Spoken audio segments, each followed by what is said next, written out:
Bonjour à tous les internautes et bienvenue dans cette minute stratégie proposée par le site Europe Échecs. Intéressons-nous à une position qui s'est jouée entre un de mes élèves qui s'appelle Octave Fontaine. Ici, Octave a les blancs. Et donc, les noirs viennent de jouer cavalier A7. Bon, le trait est au blanc, il faut essayer de comprendre la position et d'avoir un plan, une idée directrice ici. Qu'est-ce que vous joueriez avec les blancs ? Vous pouvez mettre la vidéo sur pause pour prendre tout le temps nécessaire à votre réflexion. Et on se retrouve dans quelques instants pour parler stratégie ensemble. A tout de suite.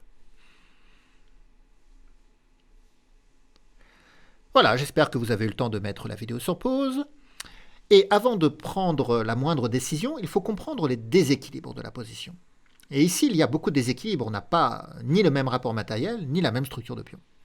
Alors, le rapport matériel est la première chose qu'il faut identifier. Et ici, c'est vrai que les blancs, ils ont un fou de case blanche. Et les noirs, un fou de case noire. Il y a donc la présence de fous de couleur opposée. Et dans cette présence de fous de couleur opposée, on se dit que ce sont plutôt les blancs qui font la bonne affaire, parce que la dame, le fou, presse le pion D5, qui est une faiblesse ici, puisqu'il ne peut pas être défendu par un autre pion, donc ça mobilise les pièces noires à la défense de ce pion. Et on pourrait envisager d'accroître la pression sur ce pion, par exemple avec la manœuvre cavalier F1, puis cavalier E3, le repositionnement du cavalier en E3 qui permettrait de tripler les attaques contre le pion D5. Bon.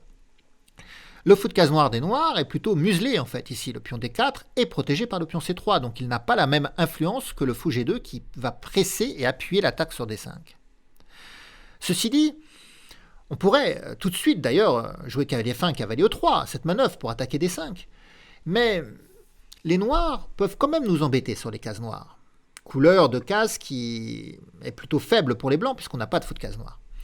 Et donc, ce qui peut être inquiétant pour les blancs, c'est l'entrée à l'aile dame. C'est-à-dire que les noirs viennent de jouer cavalier A7. Alors, il faut toujours comprendre le coup de l'adversaire. Cavalier A7, c'est certainement pour se repositionner en B5, mettre une pression sur C3, et puis, pourquoi pas, permettre aussi à la dame d'aller sur l'autre case faible A3, qui va permettre également de presser encore C3. Donc ici, Octave a joué un coup prophylactique très intéressant. Alors, qu'est-ce que c'est que la prophylaxie aux échecs ? C'est l'art de guérir le mal avant qu'il n'arrive, c'est-à-dire empêcher l'adversaire de pouvoir attaquer nos points faibles. Et ici, Octave, il joue à A4. Un coup très malin. Ça empêche le cavalier d'aller en B5, et ça empêche la dame d'aller en A3, puisque la tour contrôle. Donc, on se prémunit de ce qui pourrait nous arriver sur les cases noires avant de commencer à combattre sur les cases blanches. Alors, la suite de la partie est très intéressante techniquement. L'adversaire joue cavalier C8, donc il va repositionner son cavalier en B6 pour attaquer A4 et défendre D5. Donc, cavalier F1, ça c'était le plan. Repositionner le cavalier en E3 pour tripler les attaques contre le pion arrière et D5. Les noirs ont joué cavalier B6 comme prévu, cavalier E3 comme prévu, et dame C6. Ah, les noirs ici attaquent deux fois le pion A4. Donc Octave est venu défendre, il a joué dame D1. On peut se dire, si on commence à reculer la dame, c'est pas très bien parti pour vraiment attaquer D5. En réalité, les blancs peuvent avoir des idées quand même. Ils peuvent jouer dame C2, amener pourquoi pas une tour en B5 qui permettrait d'attaquer à la fois le pion D5 et le pion A5. Quant à la dame en C2, elle pourrait se repositionner plus tard en F5, ce qui permettrait encore d'attaquer le pion D5. Donc on a pas mal de capacités encore d'attaquer ce pion D5. Dans la partie tour D7 a été jouée, certainement pour libérer la case D8 pour toujours continuer à défendre D5. Dame C2, tour FD8 et tour EB1. Donc la tour se dirige vers la case B5 pour mettre pression sur les deux pions. Alors les noirs ont joué dame C7. Bon, pourquoi ils jouent dame C7 ? Certainement qu'ils ont envie de pouvoir venir en A7 pour défendre le pion A5 quand tour B5 va arriver.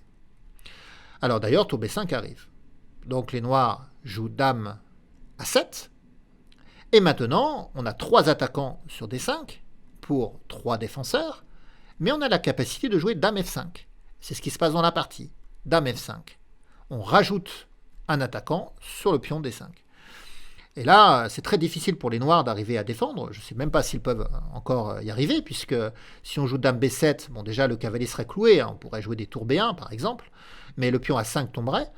Dame A8, eh bien, le cavalier serait sans défense. Donc déjà, on ne peut plus défendre. Voilà, il y a 4 attaquants sur le pion D5. On n'a plus la capacité de défendre ce pion D5.